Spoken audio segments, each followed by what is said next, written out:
Toy Fam, and welcome back to another episode of the Totally Cool YouTube channel. On today's episode, we will be straying away from our commonly posted videos focusing on the Transformers universe. Today, we're coming back to Earth. From Cybertron, we're coming back to our own planet. And we will be focusing on one of the most pivotal heroes in the Marvel universe.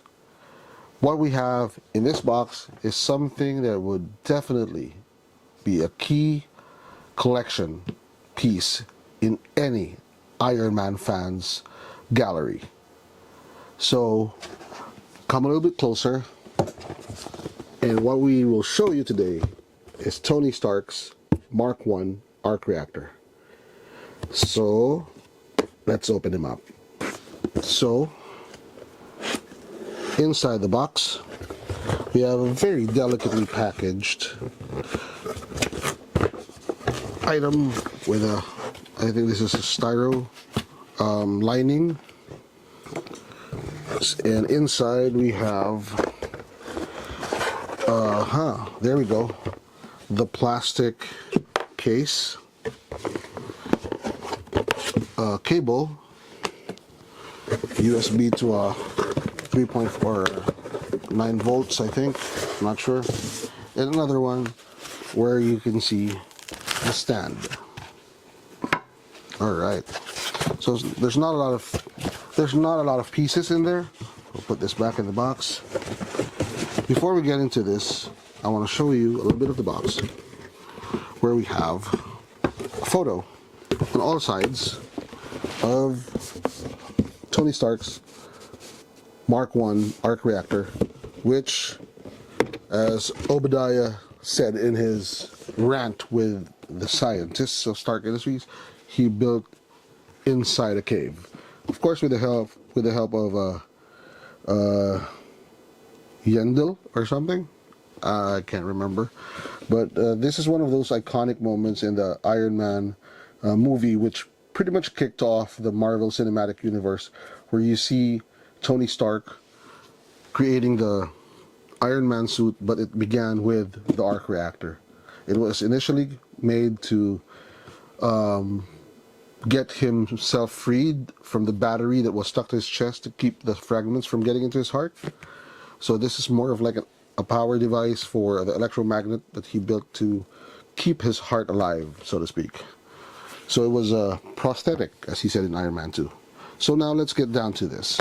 So the base is pretty basic. It's got a nice matte colored, matte textured silver color. And what's really fun is what's inside this. And this is more of your run-off-the-mill plastic case, acrylic plastic case, which fits over here. But the exciting thing is what's inside this one.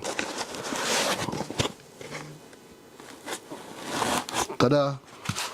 Nice. This is a nice 1:1 replica of what we see in the movie, where Pepper Potts came back with a box and gave it to Tony Stark. It says, proof that Tony Stark has a heart.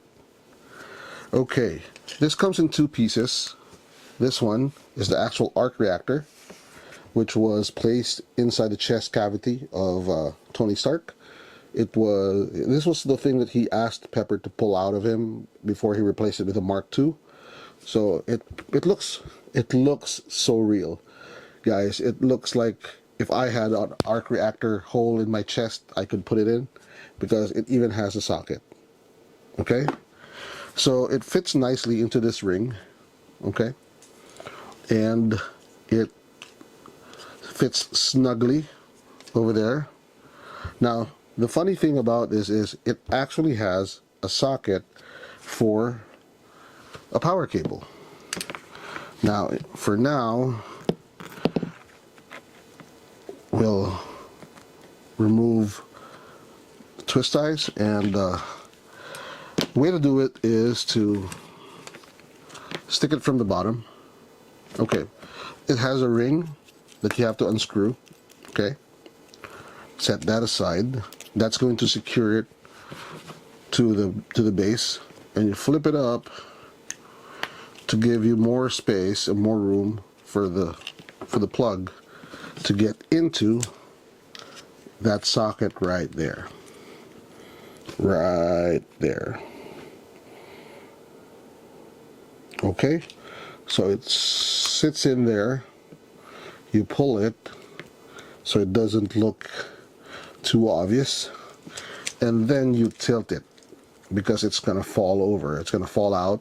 The arc reactor is going to fall out, and you tilt it. So you lift the acrylic off, set that aside, and then you push this into the hole.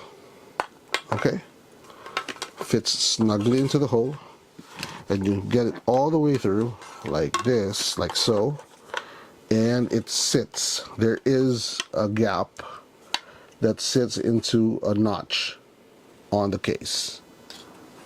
Okay, so you sit it right there and it sits snugly. Okay, this is where the ring comes in.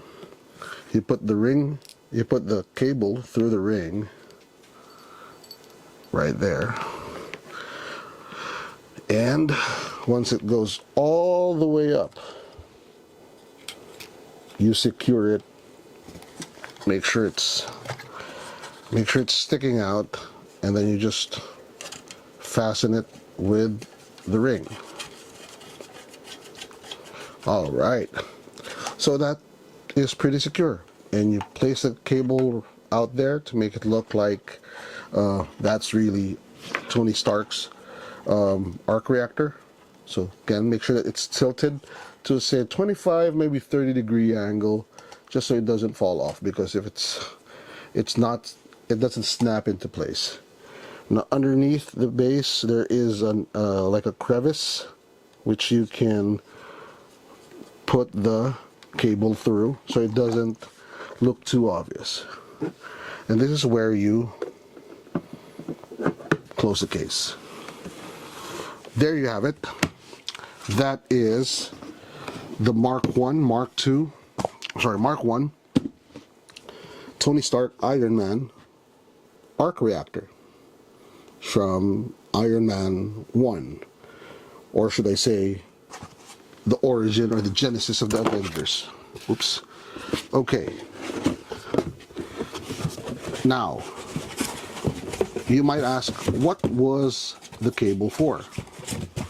And this is where it comes in. As you can see, it's got a USB socket. It's got a USB, so it's a USB plug, and we're going to plug it in into a wall socket or a socket with a USB port.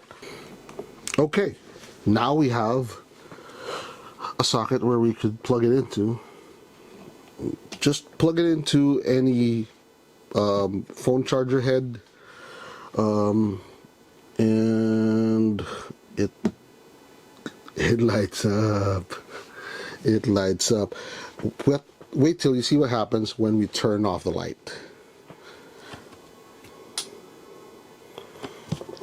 All right. So I think you can see that the lights change, or they flicker. They go into different moods. Now there is no switch. One downside to this, guys, is that one downside to this is that it doesn't have a switch to make you choose which lighting theme you want. But then again, it doesn't have one, because if you would recall, Iron Man 1, Tony Stark had it on his chest and it just stayed lit. Now it does change colors or change intensity when he's running out of power. And that was, if you would recall, that last chapter of Iron Man 1 where Obi took the Mark II from his chest and he had to crawl down to his laboratory, to his lab, and break the case so that he can plug this back in. So he came and fought Obi in Stark Industries factory. So he was running out of power because this did not have enough juice. So it doesn't stay on, okay? It doesn't. That's not because it's loose or anything. It just stays that way. It changes lights, it changes intensities. It's got from an all blue to a blue with an orange in the middle. Yeah, there's that all blue, and then in a few seconds it's going to shift into a blue with some orange in the middle. Okay, and time now. Okay, and then it's going to go off, and then it's going to go back into the blue. So it stays that way for a while, and then it flickers. So, like I said, this is a nice piece for any Iron Man collector.